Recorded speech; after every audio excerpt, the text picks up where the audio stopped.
Hello, everyone.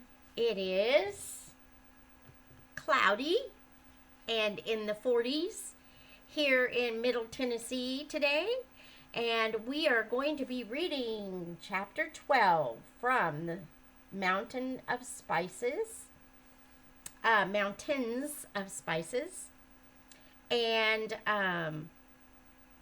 this chapter is the Mountain of Cinnamon. Yum, yum. Which is goodness. And the subtitle is The Judgment of Love. So let's get started. Now, you're probably going to see me bumping the book up and down. I like to get comfortable. So here we go. The sixth mountain of spices to which the king led Grace and Glory was the mountain of cinnamon, where grew the trees of goodness. These trees were very beautiful and stately. They were covered with glossy dark leaves, which made a beautiful background for the pure white blossoms, for it was then the season for their flowering. The inner bark of the trees was very aromatic and was of a rich golden brown color.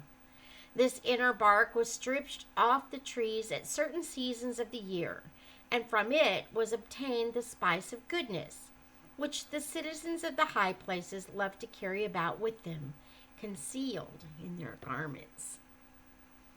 Not only did this spice give forth a sweet and refreshing fragrance, which was one of the marks which distinguished the servants of the king who lived on the high places from the valley dwellers, but it also possessed healing and curative properties which were greatly valued. The whole mountainside was covered with a forest of these cinnamon trees, and immediately on entering these woods, Grace and Glory and the king found themselves shaded from the glare and heat of a cloudless summer day. Like all the other mountains of spices, this one was much frequented by flocks of birds of many different species, and their melodious songs echoed from end to end of the glades. Here, Grace and Glory was delighted to hear again the notes of the little bird which she had heard singing among the dripping, mist-shrouded trees on the lower slopes of the mountains as she journeyed to the high places. Up here, a whole choir of them were singing together and uttering the delightful little chuckles at the end of each song. He's gotten the victory, hurrah! He's gotten the victory, hurrah! She sat down beside the king in the shade of one of the trees on the edge of a little clearing from which they could look out as though a frame onto the mountains on the other side of the valley.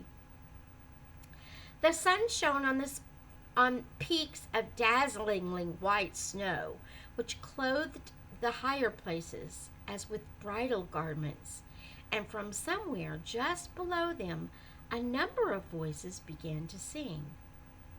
Goodness is such a lovely thing. 'Tis love's own bridal dress. The wedding garment from our king is spotless righteousness, and those who keep the royal law shine lily white without a flaw.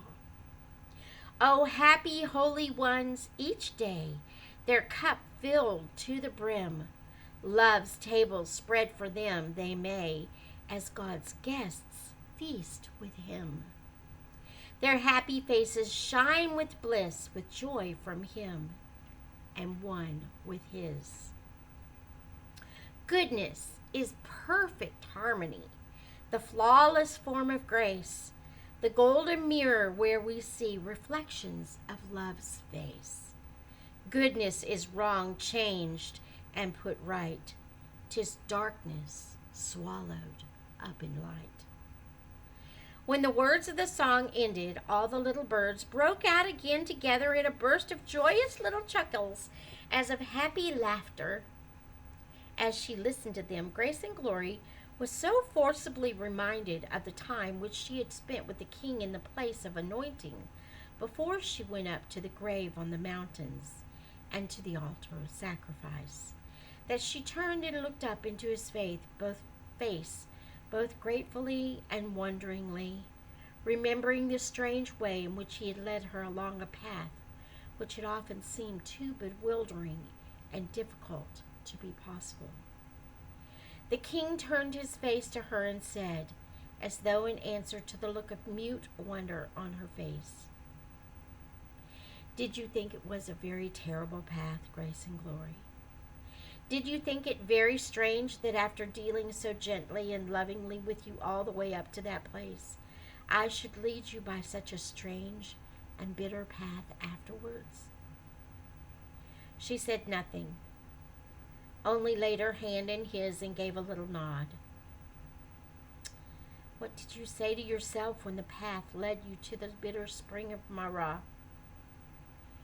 She answered simply, "I said to myself, it is his love which plans this way for me, and I will trust him and follow where he leads." "Yes," said the king in glad, strong voice, "it is always safe to trust love's plans, and every lover of mine can sing with fullest assurance, 'Surely goodness and mercy shall follow me all the days of my life, and I will dwell in the house of the Lord forever.'" It is always true, even though every single circumstance on the pathway of life may at times appear to contradict it.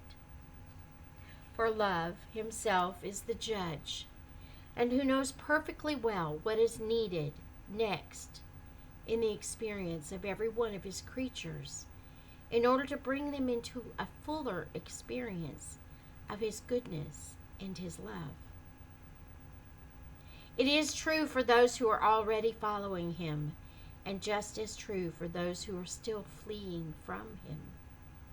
For he is the great physician who prescribes according to the need and condition of every soul who is suffering from the disease of sin, as well as for those who are already recovering from it. All the judgments of love are, in fact, the wise prescriptions which are intended to bring about the healing of his creatures.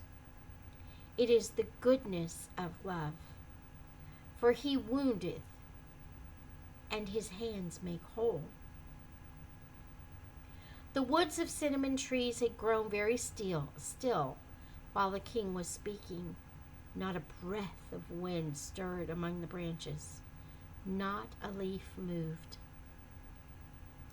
The tree beneath which they were sitting was as still as the rest. Long strips of its bark had been peeled away by some hand, disclosing a gaping wound through which the rich blood-hued inner bark was visible. And from this wound in the side of the tree there exuded into the warm summer air a fragrant perfume so sweet and strengthening that Grace and Glory felt as though she were breathing in a life-giving tonic. In her heart awoke a great desire that her life also might yield the true spice of goodness, and, like the trees growing around her, she might be made perfect, if need be, even through suffering, just as the King of Love who sat beside her had also learned obedience by the things that he suffered. As if in answer to both the prayer and the shrinking in her heart, as she thought of what it might mean to have it answered, the king sang this song. "Love is the judge. What comfort this, O shrinking heart, to thee? Thou art dear workmanship of his, and perfect thou must be. He knows each lesson thou must learn, how long to let the fire burn. He does not judge by outward sign, by failure, not by sin. Each secret heart response of thine, each weak attempt to win, he weighs it all, nor doth forget the least temptation thou hast met. He knows thy blemishes, and how to purge away the dross. Not over long will he allow the anguish of thy cross. Love is the judge, and he doth see the surest way to perfect thee. Thou canst not perish if thou wilt but turn thee to the light. Love bleeds with thee in all thy guilt, and waits to set thee right. Love means to save sin's outcasts lost, and cares not at what awful cost. Presently, as they rose to their feet and prepared to leave the mountain, a flock of the jubilantly singing birds swooped across the open glade in front of them, uttering a paean of their chortling, chuckling notes, the theme song of their tribe. He's gotten the victory, hurrah! He's gotten the victory, hurrah! And that is the end of chapter 12. Until next time, may the Lord bless you and keep you. May he make his face to shine upon you and be gracious to you. May the Lord lift up his countenance upon you and grant you his peace.